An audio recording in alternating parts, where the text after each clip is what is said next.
আমার আবদার কেউ রাখুক না রাখুক, কিন্তু অন্যদের আবদার আমি রাখতে বেশ ভালোই বাসি। তাই তো সবার আবদার রাখতে গিয়ে আজকে আমি রাত্রিবেলায় অনেক সুন্দর করে চিকেন বিরিয়ানি রান্না করলাম।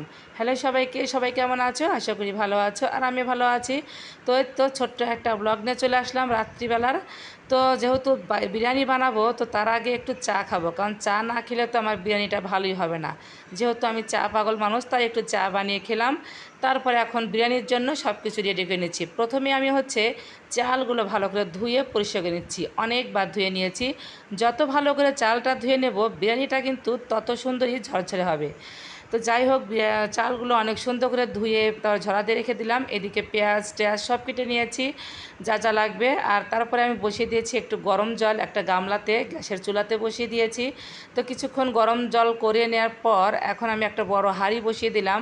যেহেতু বিরিয়ানিটা একটু কম, তারপরও হাঁড়িটা বড় দেওয়ার একটাই কারণ, যাতে আমি একটু নাড়াচাড়া করে শান্তি পাই। তো এদিকে পাতিলটা একদম গরম হয়ে গেছে। সরিষার তেল দিয়ে কিছুটা পেঁয়াজ দিলাম বেরেস্তা করে রাখার জন্য। তারপরে বেরেস্তা ভাজি হয়ে গেছে, দিয়ে দিলাম চলা, তেজপাতা, আর 3-4টা আলু।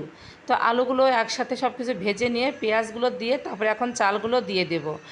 মাংসটা কিন্তু আমার রান্না করাই আছে। আসলে দুপুরে মাংস রান্না করেছিলাম, দুপুরে তো মাংস ভাত খাওয়া হয়েছে। তো রাত্রের জন্য যে মাংসটা তুলে রেখেছিলাম, সেই মাংস দিয়ে আমি বিরিয়ানি রান্না করব।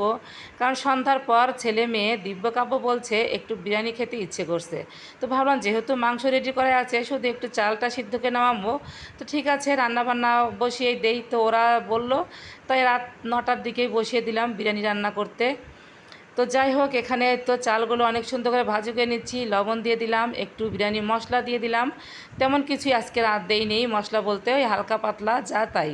যেহেতু মাংসটা রান্না করে আছে মশলা দিয়ে, ওই জন্য আর তেমন রকম স্পেশাল মশলা ব্যবহার করিনি। কারণ যেহেতু বাচ্চারা খাবে, ওদের জন্য একটু যাতে মানসম্মত স্বাস্থ্যসম্মত হয় সেভাবে রান্নাবান্না করলাম। এদিকে একটু রাত্রেবেলা গরমও উঠেছে।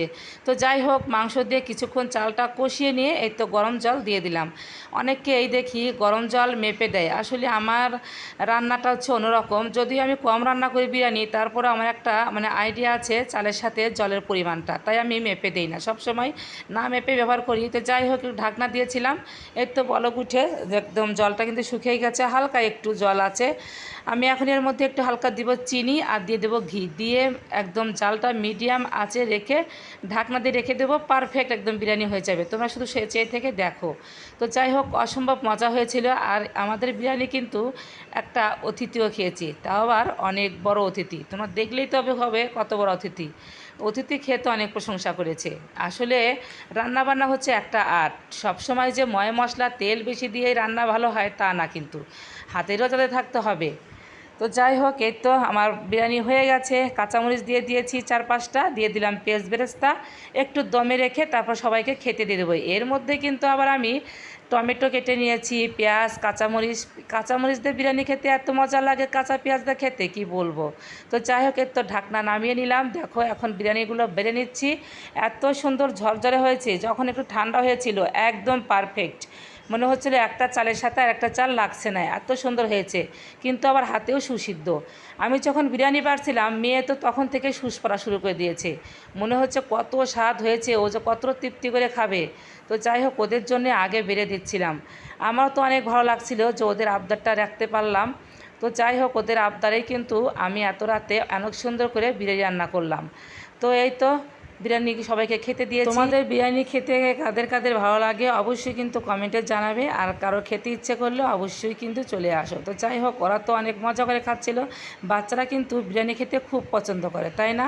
শুধু বাচ্চা বলবো কেন, আমরা বড়রা কি কম চাই নাকি? বড়রা তো যে বিরিয়ানি দেখলে একদম জিভে জল এসে যায়। তো ওদেরকে খেতে দিয়ে মোটামুটি খাওয়া দাওয়া কমপ্লিট হওয়ার পর চলে আসলাম রান্নাঘরে এই কাজগুলো করতে। কারণ এই কাজগুলো যদি রাত্রিবেলা না করে রাখি, সকালবেলা অনেক ঝামেলা হবে। কারণ সকালে উঠেই তো আমার কাজকর্ম সেরেই, স্নান সেরে 1 কাপ চা খেতে হবে, তখন আবার ঝামেলা হবে।